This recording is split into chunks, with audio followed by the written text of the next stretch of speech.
Hello दोस्तों, आपके अपने YouTube चैनल में आप सबका स्वागत है। हमारे इस YouTube चैनल में हम जो रिक्रूटमेंट रिलेटेड न्यूज़ लेके आते हैं, जिसमें हमने आगे भी बहुत सारी ऐसी गवर्नमेंट रिक्रूटमेंट ही उसके बारे में डिस्कस किया था। आज के इस वीडियो में हम एसएससी की जो कंबाइंड ग्रेजुएट लेवल एग्ज़ाम है, एसएससी की जो सीजीएल की जो एग्जामिनेशन है 2022 का जो नोटिफिकेशन है, उसके लिए इस वीडियो में हम डिस्कस करेंगे। यहाँ पे staff selection commission SSC combined graduate level exam 2022 जो है वो जो एग्जाम कंडक्ट करने वाली है, उसमें अप्रोक्सीमेटली 20,000 वैकेंसीज के लिए ये जो एग्जाम है वो कंडक्ट होने वाली है। तो इस वीडियो में हम देखेंगे कि जो ऑनलाइन एप्लीकेशन की जो डेट्स है वो कहाँ से कहाँ तक की है, साथ में कौन कौन सी पोस्ट पे कितनी रिक्रूटमेंट अवेलेबल है, एजुकेशन क्वालिफिकेशन क्या है, और बहुत सारे ऐसे रूल्स एंड रेगुलेशंस जो है उसके बारे में हम यहाँ पे डिस्कस करेंगे। तो आइए फ्रेंड्स, वीडियो की शुरुआत करते हैं।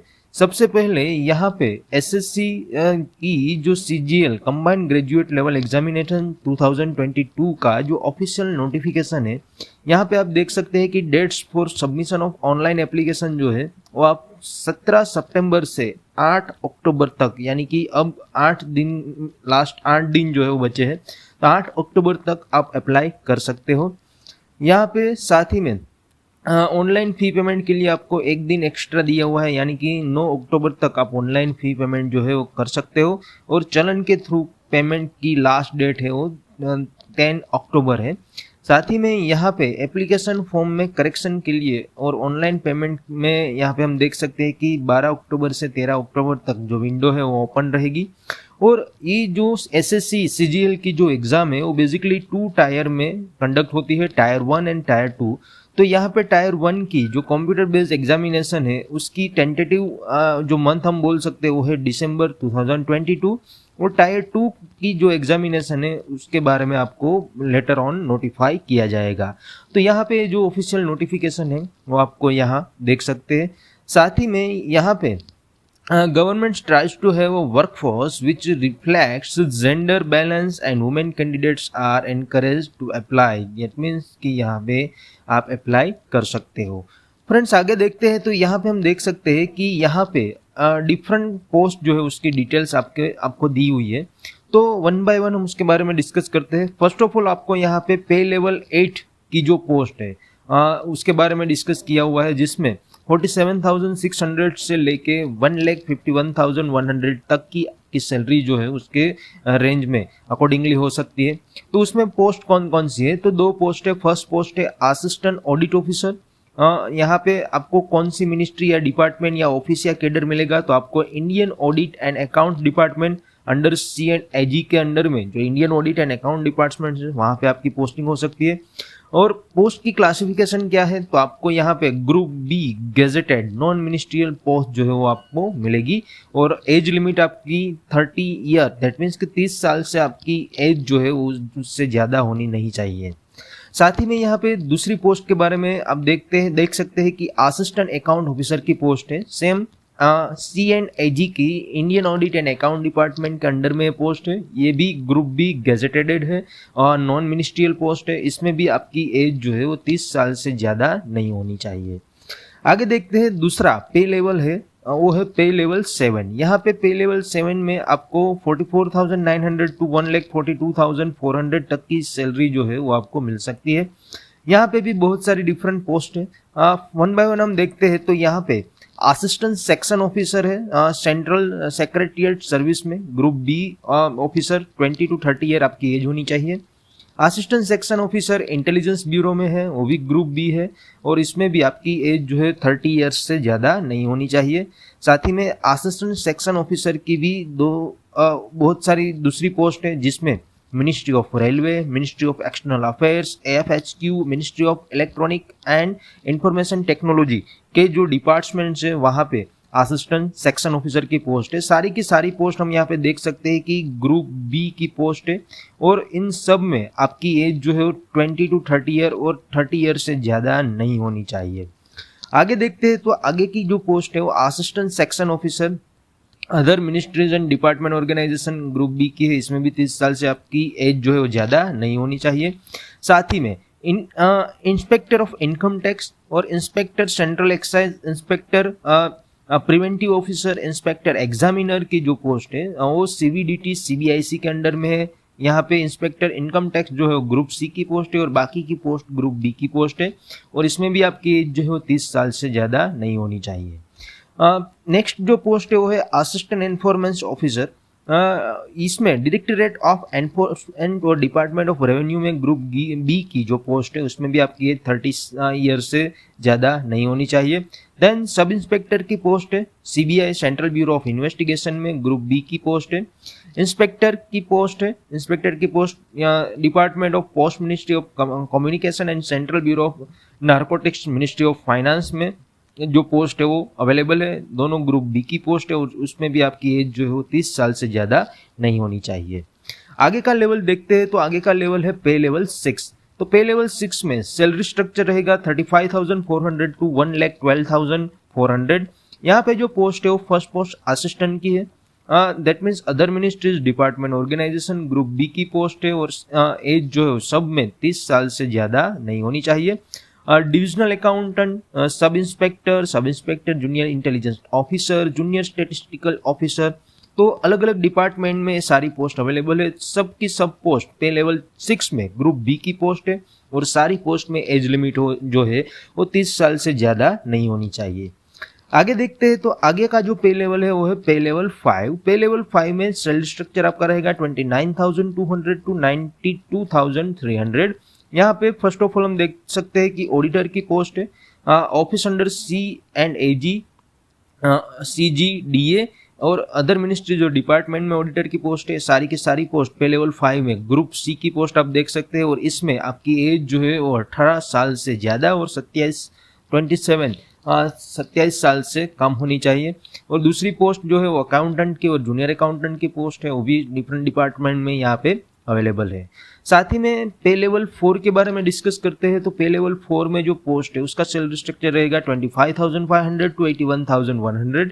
यहाँ पे जो पोस्ट है उसमें फर्स्ट पोस्ट है पोस्टल असिस्टेंट सॉर्टिंग असिस्टेंट की, second post senior secretariat assistant upper division clerk की, सीनियर एडमिनिस्ट्रेटिव असिस्टेंट, यहाँ पे टैक्स असिस्टेंट, सब इंस्पेक्टर और अपर डिविजनल क्लार्क की जो पोस्ट है वो डिफरेंट जो डिपार्टमेंट है उस डिपार्टमेंट में यहाँ पर आपको दी गई है। और ये भी सारी पे लेवल 4 की जो सारी पोस्ट है वो भी ग्रुप सी की पोस्ट है और इसमें भी आपकी एज जो है वो 27 ईयर से ज़्यादा नहीं होनी चाहिए।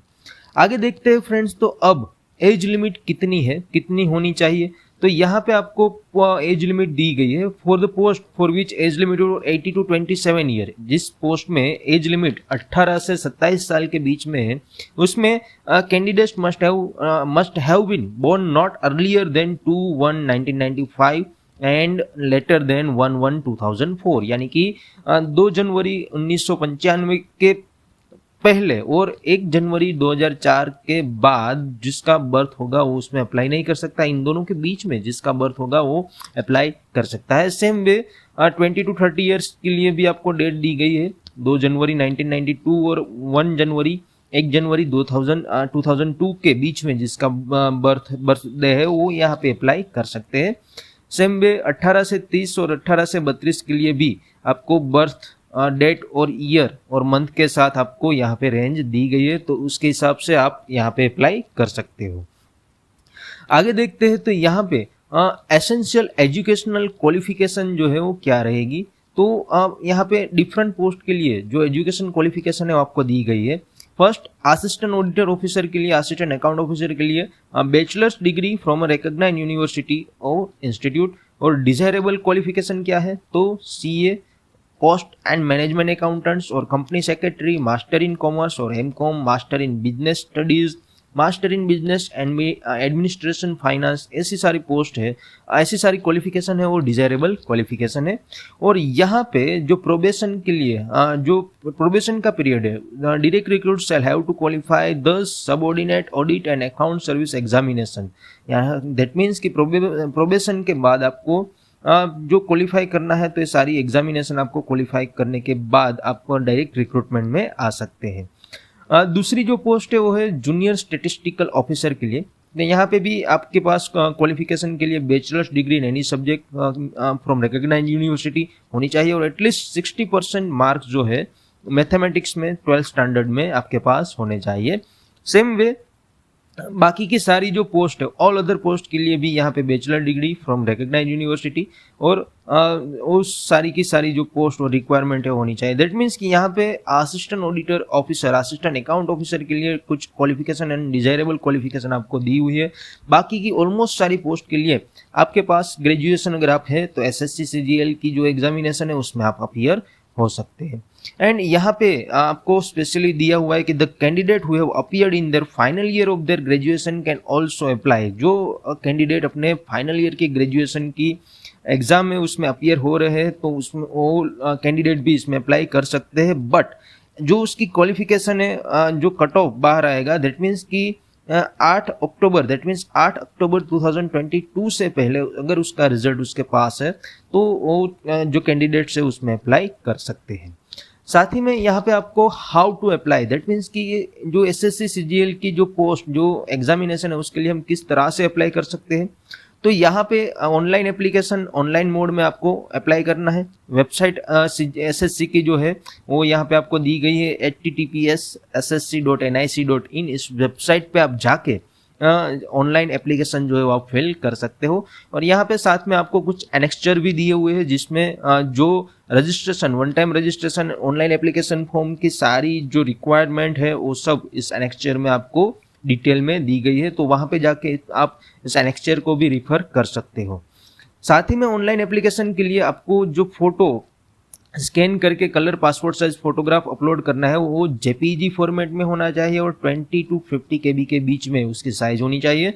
और यहाँ पे the photograph should not be more than 3 months old from the date of publication of the notice. यहाँ दैट मीन्स कि जो नोटिफिकेशन आई है उसके 3 साल पहले 3 साल से पुराना आपका जो पासपोर्ट साइज फोटोग्राफ है वो नहीं होना चाहिए। फोटोग्राफ के डायमेंशन में आपको दिया गया है कि 3.5 centimeter width and 4.5 centimeter height जो है वो फोटोग्राफ की होनी चाहिए। और photograph without cap, spectacleless and frontal view of the face should be clearly visible. That means कि फोटोग्राफ में कोई कैप या स्पेक नहीं होनी चाहिए और फ्रंटल व्यू जो है वो क्लियरली विजिबल होना चाहिए। साथ ही में आपको यहाँ पे दिया गया है कि if the proper photograph is not uploaded bye candidate his candidature will be cancelled. अगर आपने प्रॉपर फोटोग्राफ यहाँ पे अपलोड नहीं किया है तो आपका कैंडिडेचर जो है वो कैंसल हो सकता है। और last date and time for submission of online application that is 8 October 2022। तो 8 अक्टूबर 2022 तक आप इसमें अप्लाई कर सकते हो, लास्ट डेट है, तो उससे पहले आपको अप्लाई करना पड़ेगा। साथ ही में आपको यहाँ पे दूसरे जो कुछ बोल सकते हैं कि जो रूल्स एंड रेगुलेशंस है वो आपको यहाँ पे दिए गए हैं। तो बेसिकली आप ssc.nic.in की वेबसाइट पे जाके ये सारे के सारे जो नोटिफिकेशन है उसको डिटेल में वहाँ पे आप स्टडी कर सकते हो और उसके हिसाब से आप अपनी ऑनलाइन एप्लीकेशन जो है वो ऑनलाइन एप्लीकेशन आप फिल कर सकते हो। साथ ही में फ्रेंड्स आप आगे यहाँ पे देखें तो एप्लीकेशन फीस, बहुत सारे कैंडिडेट की क्वेश्चन रहती है कि यहाँ पे कोई भी पोस्ट के लिए अगर हम अप्लाई करते हैं तो उसकी एप्लीकेशन फीस क्या रहेगी। तो यहाँ पे आपकी एप्लीकेशन फी है ओनली 100 रुपीज़। और स्पेशली वुमेन कैंडिडेट और candidate belong to SC/ST caste से जो बिलोंग करते हैं, persons with benchmark disabilities PWBD and ex serviceman जो है reservation are accepted for the payment of fee. इन सब कैंडिडेट के लिए कोई भी फी पेमेंट है नहीं। बाकी के जो कैंडिडेट्स है उसके लिए ओनली 100 रुपीज़ जो है वो फीस इस एग्जाम में अपीयर होने के लिए है। साथ ही में आपको यहाँ पे ऑनलाइन पेमेंट के ऑप्शन भी दिए गए हैं, तो आप अपनी फीस जो है ऑनलाइन पे कर सकते हो। और फीस ऑनलाइन पेमेंट की लास्ट डेट यहाँ पे आपको 9 अक्टूबर 2022 है। और अगर आप ऑफलाइन मोड यानी कि चलन से बैंक में फी डिपॉजिट करना चाहते हो तो उसकी लास्ट डेट रहेगी 10 अक्टूबर, तो तब तक आप अप्लाई कर सकते हो। बट आपका चलन जो है वो 8 अक्टूबर 2022 तक से पहले जनरेट हो जाना चाहिए। दैट मीन्स कि जो एप्लीकेशन की लास्ट डेट है वहाँ तक पहले आपको आपका जो चलन है उसको जनरेट करना है। साथ ही में आपको यहाँ पे वो भी दिया गया है कि आपने जो फी एक बार पे की है तो वो रिफंडेबल नहीं है। दैट मीन्स कि अगर आपको एग्जाम देनी है तो ही आप इस फीस को पे कर सकते हो। साथ ही में फ्रेंड्स आगे देखते हैं तो यहाँ पे सेंटर ऑफ एग्जामिनेशन कौन कौन से रहेंगे। तो सेंटर ऑफ एग्जामिनेशन भी आपके पास बहुत सारे ऑप्शन है। यहाँ पे different SSC region and state UT under the judicially of the region के हिसाब से आपको जो रीजन है उसके हिसाब से अलग अलग एग्जामिनेशन सेंटर जो है वो आपको दिए गए हैं। सपोज कि यहाँ पे हम देखते हैं सेंट्रल रीजन बिहार और यूपी के लिए डिफरेंट सेंटर जो है वो कोड के साथ दिए गए हैं। ईस्टर्न रीजन दैट मीन्स कि अंदमान एंड निकोबार आइलैंड, झारखंड, उड़ीसा, सिक्किम, वेस्ट बंगाल जो है उसके लिए आपको यहाँ पे जो सेंटर्स है वो दिए गए हैं। Karnataka Kerala region KKR region जो है लक्षद्वीप, कर्नाटका एंड केरला के लिए भी आपको यहाँ पे अलग अलग सेंटर्स जो है वो दिए गए हैं। साथ ही में मध्य प्रदेश सब रीजन जो है छत्तीसगढ़ एंड मध्य प्रदेश के लिए भी आपको यहाँ पे सेंटर्स दिए गए हैं। North eastern region Arunachal Pradesh, Assam, Manipur, Meghalaya, Mizoram, Nagaland, Tripura, ये सारे के लिए भी यहाँ पे आपको सेंटर्स दिए गए हैं। और नॉर्दर्न रीजन दैट मीन्स कि दिल्ली, राजस्थान, उत्तराखंड के लिए आपको यहाँ पे डिफरेंट जो लोकेशन सेंटर्स जो है वो आपको दिए गए हैं। तो इस सारे सेंटर ऑफ एग्जामिनेशन है, इसमें से कोई भी सेंटर चूज करके आप एग्जामिनेशन में अपीयर हो सकते हो। साथ ही में आप नॉर्थ वेस्टर्न सब रीजन भी यहाँ पे दिया गया है, जिसमें चंडीगढ़, हरियाणा, हिमाचल प्रदेश, जम्मू कश्मीर एंड लद्दाख, पंजाब इंक्लूडेड है। साउदर्न रीजन में आंध्र प्रदेश, पौंडीचेरी, तमिलनाडु एंड तेलंगाना है। और यहाँ पे हम देख सकते हैं कि वेस्टर्न रीजन में दादरा नगर एंड हवेली, दमन, दीव, गोवा, गुजरात, महाराष्ट्र की जो अलग अलग लोकेशन है। स्पेशली हम गोवा में देखें तो यहाँ पे गोवा में हमारे पास अहमदाबाद, आनंद, गांधीनगर, महसाणा, राजकोट, सूरत, बड़ौदा जैसे जो सेंटर्स है वो अवेलेबल है। तो वहाँ पे आप सेंटर ऑफ एग्जामिनेशन सिलेक्ट करके एग्जाम में अपीयर हो सकते हो। आगे देखते हैं तो स्कीम ऑफ एग्जामिनेशन क्या रहेगा। दैट मीन्स कि जो एसएससी सीजीएल 2022 की जो एग्जामिनेशन की जो नोटिफिकेशन है, जो एग्जामिनेशन कंडक्ट होगी, तो उसका स्कीम ऑफ एग्जामिनेशन क्या रहेगा। तो हमने आगे ही देखा था ये जो एग्जाम है 2 टायर में कंडक्ट होगी, टायर 1 एंड टायर 2। तो दोनों टायर में marks scored by candidate in computer based examination if conducted in multiple shift will be normalize. Multiple shift में अगर एग्जाम होगी तो उस सारे के मार्क्स को नॉर्मलाइज किया जाएगा, जिसका फॉर्मूला भी कमीशन की जो नोटिस है, नोटिस नंबर आपको यहाँ पे दिया गया है, उसमें उसका फॉर्मूला अवेलेबल है, तो उस पे जाके आप चेक कर सकते हो। और उसके बेसिस पे कट ऑफ मार्क्स जो है वो आपको फाइनल मेरिट और कट ऑफ मार्क्स जो है आपको मिलेंगे। साथ ही में टेंटेटिव आंसर की जो है वो भी आपको वेबसाइट पे प्लेस मिलेगी, वहाँ पे जाके आप देख सकते हो। और शेड्यूल ऑफ एग्जामिनेशन जो है और जो कोई नोटिफिकेशन अगर कोई चेंज होगा तो वो भी आपको वेबसाइट पे उसका अपडेट जो है आपको मिलता रहेगा। In the question papers wherever necessary the metric system of weights and measure will be use. तो क्वेश्चन पेपर में सारे जो बेसिक स्टैंडर्ड है उसका यूज जो है वो करेंगे। तो और दूसरे भी यहाँ पे आपको दिया गया है कि यहाँ पे कोई भी रीवैल्यूएशन, रीचेकिंग का जो प्रोविजन है वो अवेलेबल नहीं है। दैट मीन्स कि जो रिजल्ट है वो आपका फाइनल रिजल्ट है और उसके हिसाब से नॉर्मलाइज मार्क के हिसाब से आपका फाइनल मेरिट और कट ऑफ जो है वो बाहर निकलेगा। यहाँ पे साथ में देखते हैं तो first of all scheme of tyre 1 examination क्या है। स्कीम ऑफ टायर 1 एग्जामिनेशन में आपके पास 4 सब्जेक्ट रहेंगे। फर्स्ट सब्जेक्ट है general intelligence and reasoning, second general awareness, third है क्वांटिटेटिव एप्टीट्यूड एंड फोर्थ है इंग्लिश कॉम्प्रहेंसिव। तो यहाँ पे इन सब के number of question 25 number of question in चारों सब्जेक्ट के रहेंगे और मैक्सिमम मार्क रहेंगे 15। दैट मीन्स कि ईच क्वेश्चन जो है वो पर्टिकुलरली 2 मार्क्स का रहेगा। तो आपके पास आपका टायर 1 का जो पेपर है वो टोटल हम देखें तो 200 मार्क्स का जो पेपर है वो आपका रहेगा। आपके पास यहाँ पे 1 घंटे का 1 आवर का टाइम जो है वो अलाउड है। 1 our and 20 minutes for the candidates eligible for scribe. तो जो स्क्राइब दैट मीन्स कि PWBD कैंडिडेट्स है उसके लिए 20 मिनट एक्स्ट्रा मिलेंगे और बाकी नॉर्मल कैंडिडेट के लिए यहाँ पे 1 घंटे का 1 आवर का टाइम जो है वो मिलेगा। दैट मीन्स कि आपको टोटल हम यहाँ पे देख सकते हैं कि टोटल आपके पास नंबर ऑफ क्वेश्चन 100 है और टोटल टाइम आपके पास है 60 मिनट। दैट मीन्स कि आपको एक क्वेश्चन अटेम्प्ट करने में 1 मिनट से भी कम टाइम जो है वो आपको मिलेगा। तो आपको इस हिसाब से यहाँ पे प्रिपरेशन करनी होगी। यहाँ पे टायर 1 में objective type multiple choice question रहेंगे। द क्वेश्चन जो है वो इंग्लिश हिंदी दोनों सेट में अवेलेबल रहेंगे।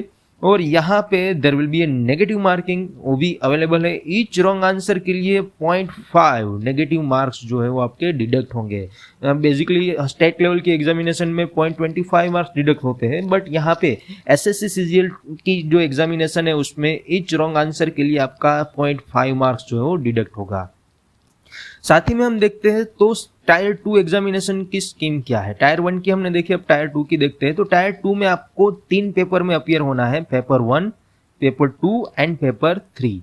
अब हम बात करते हैं पेपर 1 की। तो पेपर 1 में 2 सेशन रहेंगे, सेशन 1 एंड सेशन 2। सेशन 1 जो है आपका 2 घंटा और 2 आवर्स और 15 मिनट्स का रहेगा, और सेशन 2 आपका ओनली 15 मिनट्स का रहेगा। सेशन 1 में आपके पास 2 सेक्शन रहेंगे, सेक्शन 1, सेक्शन 2 एंड तीसरा सेक्शन रहेगा सेक्शन 3।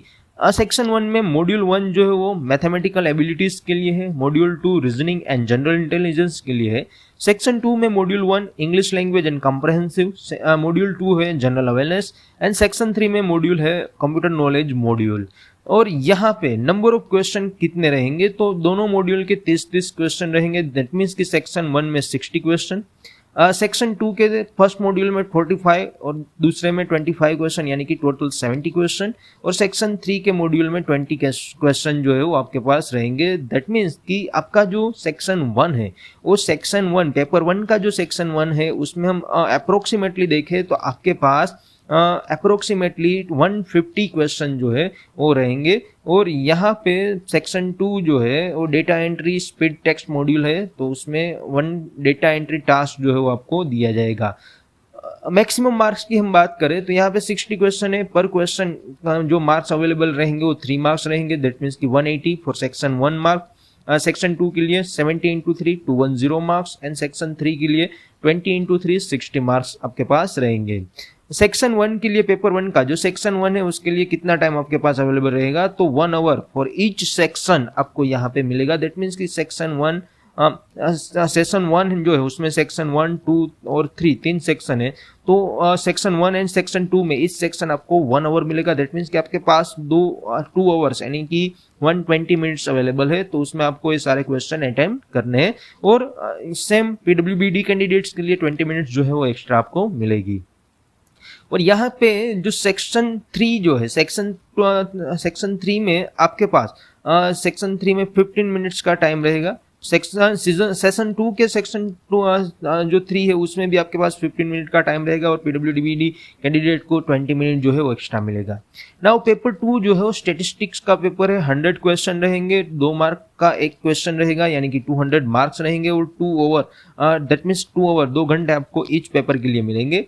पेपर 3 में general studies, finance and economics, उसमें भी 100 क्वेश्चन रहेंगे, 200 मार्क्स का पेपर रहेगा, इसमें भी आपको 2 आवर्स यानी कि 2 घंटे जो है वो अवेलेबल रहेंगे। आगे देखते हैं तो यहाँ पे इंडिकेटिव सिलेबस टायर 1 के लिए क्या रहेगा। तो टायर 1 के लिए आपको यहाँ पे जनरल इंटेलिजेंस एंड रीजनिंग के बहुत सारे टॉपिक्स दिए गए हैं, तो ये सारे टॉपिक्स जो है वो आपके टायर 1 के जनरल इंटेलिजेंस एंड रीजनिंग का जो पोर्शन है उसमें रहेंगे। जनरल अवेयरनेस, टायर 1 का जनरल अवेयरनेस का जो सेक्शन है उसमें आपको यहाँ पे जो पॉइंट्स दिए गए हैं उसको ध्यान में रख के आपको अपनी प्रिपरेशन करनी है। देन आफ्टर क्वांटिटेटिव एप्टीट्यूड में भी आपको यहाँ पे बहुत सारे टॉपिक्स दिए गए हैं, तो उसका सिलेबस आपको कंसिडर करना है और इसके हिसाब से आपको प्रिपरेशन करनी है। देन इंग्लिश एंड कॉम्प्रहेंशन जो है उसके लिए भी आपको यहाँ पे बेसिक कुछ इंस्ट्रक्शन दी गई है, तो उसको आपको फॉलो करना है। और part A, B and D will be of level commensurate with the SNC qualification wise graduation, and question in part C will be of 10th standard level। तो यहाँ पे पार्ट ए, बी और D का जो level है examination का वो graduation level का रहेगा, और पार्ट सी के जो क्वेश्चन है वो 10th स्टैंडर्ड के लेवल के आपको यहाँ पे देखने को मिलेंगे इन टायर 1 एग्जामिनेशन। आगे देखते हैं तो indicative syllabus of tyre 2 examine जो है, तो टायर 2 का इंडिकेटिव सिलेबस क्या रहेगा। तो यहाँ पे module 1 session 1 and paper 1 mathematical abilities जो है उसके बारे में आपको सिलेबस दिया गया है। तो यहाँ पे आपके पास number system, fundamental arithmetic operation, algebra, geometry, mensuration, trigonometry, statics and probability जैसे टॉपिक्स है। साथ ही में हम मॉड्यूल 2 सेक्शन 1 पेपर 1 मॉड्यूल 2 के बारे में बात करें, that is reasoning and general intelligence, तो यहाँ पे उसके बारे में आपको टॉपिक्स जो है वो डिस्कस किए गए हैं। Module 1 section 2 paper 1 English language and comprehension में भी आपके पास यहाँ पे क्वेश्चन जो टॉपिक्स है वो आपको दिए गए हैं, तो उसके बेसिस पे आपको एग्जाम के लिए प्रिपेयर होना है। साथ ही में आगे देखते हैं तो दूसरा है module 2 section 2 paper 1 that is general awareness, तो उसके बारे में आपको यहाँ पे कुछ इंस्ट्रक्शन दी गई है, तो उस इंस्ट्रक्शन के हिसाब से आपको इंडिया के रिलेटेड, कल्चर, जियोग्राफी, इकोनॉमिक्स के रिलेटेड जो क्वेश्चन है वो आपको स्टडी करना है।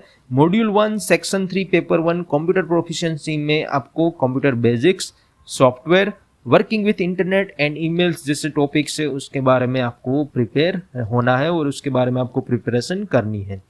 साथ ही में पेपर 2 स्टैटिस्टिक का जो पेपर है उसमें collection, classification and presentation and statistical data, साथ ही में measures of central tendency, measures of dispersion, moments, skewness and kurtosis and correlation and regression जैसे टॉपिक्स पे आपको पेपर 2 स्टैटिस्टिक जो है उसके बारे में प्रिपेयर करना है।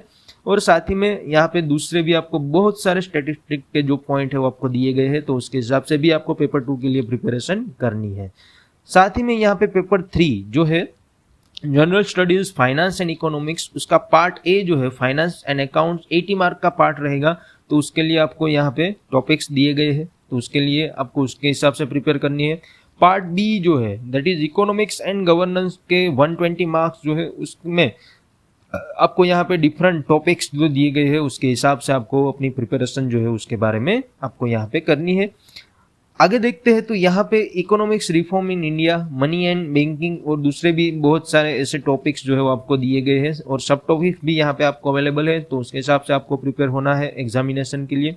नाउ अब हम देखते हैं, यहाँ तक तो हमने एग्जामिनेशन का किस तरह से कंडक्ट होगी, उसका टेंटेटिव सिलेबस क्या रहेगा, डेट क्या रहेगी, उसके बारे में डिस्कस किया। अब हम देखते हैं मोड ऑफ सिलेक्शन, किस तरह से मोड ऑफ सिलेक्शन जो है वो ऑपरेट होगा। तो यहाँ पे minimum qualifying marks in tyre 1 section 2 and module 1 of section 3 of paper 1 of tier 2 paper 2 and paper 3 of tier 2 examination are as follows। तो minimum cut off qualifying mark कितने रहेंगे, तो यूआर अनरिजर्व्ड कैटेगरी के लिए जो है उसके 30%, ओबीसी ईडब्ल्यूएस के लिए 25% और बाकी की जो कैटेगरीज है उसके लिए 20% जो है वो मिनिमम क्वालिफाइंग मार्क जो है वो यहाँ पे आपके पास रहेंगे। और मैक्सिमम परसेंटेज ऑफ एरर कितनी अलाउड रहेगी मिनिमम क्वालिफाइंग स्टैंडर्ड में, module 2 of section 3 of paper 1 of tyre 2 examination DSTRS जो है वो आपके पास यहाँ पे अनरिजर्व्ड कैटेगरी के 20%, ओबीसी डब्ल्यूएस को 25% और ऑल अदर कैटेगरीज के लिए 30% जो है वो आपको यहाँ पे जो मिनिमम परसेंटेज ऑफ एरर है वो आपके लिए अलाउड रहेगी। और बाकी दूसरी आपको टायर 1 और टायर 2 एग्जामिनेशन के जो क्वालिफिकेशन मोड ऑफ सिलेक्शन के बारे में भी यहाँ पे कुछ पॉइंट दिए गए हैं, तो वो भी आपको यहाँ पे देखने को मिल सकते हैं। साथ ही में दूसरे भी कुछ हम देख सकते हैं कि कुछ रूल्स एंड रेगुलेशन और कुछ मोड ऑफ सिलेक्शन के पॉइंट जो आप यहाँ पे देख सकते हो, तो उसके हिसाब से आपका सिलेक्शन जो है वो हो सकता है। तो फ्रेंड्स यहाँ पे हमने एसएससी सीजीएल 2022 की एग्जामिनेशन का जो नोटिफिकेशन, डिटेल नोटिफिकेशन था उसके बारे में डिस्कस किया। एग्जामिनेशन क्या कैसे कंडक्ट होगी, मोड ऑफ एग्जामिनेशन क्या रहेगा, डेट्स कौन सी रहेगी, लास्ट डेट ऑफ एप्लीकेशन क्या है, number of vacancies specially 20,000 plus vacancies जो है अवेलेबल है, और साथ ही में उसका टेंटेटिव सिलेबस क्या है और किस तरह से हाउ टू अप्लाई, हम किस तरह से उसमें अप्लाई कर सकते हैं, इसके बारे में हमने यहाँ पे डिस्कस किया है। तो फ्रेंड्स डिटेल नोटिफिकेशन के लिए आप ssc.nic.in की वेबसाइट पे जाके उसकी डिटेल नोटिफिकेशन जो है एनेक्स्चर भी आपको दिए गए हैं, तो उसको भी आप रिफर कर सकते हो और आपकी ऑनलाइन एप्लीकेशन जो है वो आप इजीली ऑनलाइन एप्लीकेशन फिल कर सकते हो। तो आज के वीडियो में फ्रेंड्स हमने एसएससी सीजीएल 2022 की जो एग्जामिनेशन है उसके नोटिफिकेशन के बारे में डिस्कस किया। अगर आपको हमारा वीडियो पसंद आया तो वीडियो को लाइक जरूर से कीजिएगा, ज़्यादा से ज़्यादा इस वीडियो को आपके फ्रेंड्स के साथ शेयर कीजिए, जिससे उन्हें भी एग्जाम की जो ये प्रिपरेशन है, एग्जाम की जो नोटिफिकेशन है उन तक पहुंच सके। और साथ ही में अगर अभी तक आपने हमारी यूट्यूब चैनल को सब्सक्राइब नहीं किया है तो हमारी यूट्यूब चैनल को भी सब्सक्राइब करना ना भूलें। और हमारी टेलीग्राम चैनल जिसकी लिंक आपको नीचे डिस्क्रिप्शन में दी गई है, तो हमारी टेलीग्राम चैनल को भी ज्वाइन करना ना भूलें, कि जिसमें ये सारे के सारे जो डिटेल नोटिफिकेशन है वो उसके वीडियोस के नोटिफिकेशन, साथ ही में जो हमारे एमसीक्यू के वीडियोस जो हम अपलोड करते रहते हैं, तो उस एमसीक्यू के वीडियोस की पीडीएफ मटेरियल के लिए भी आप हमारी टेलीग्राम चैनल जो है उसको ज्वाइन कर सकते हो।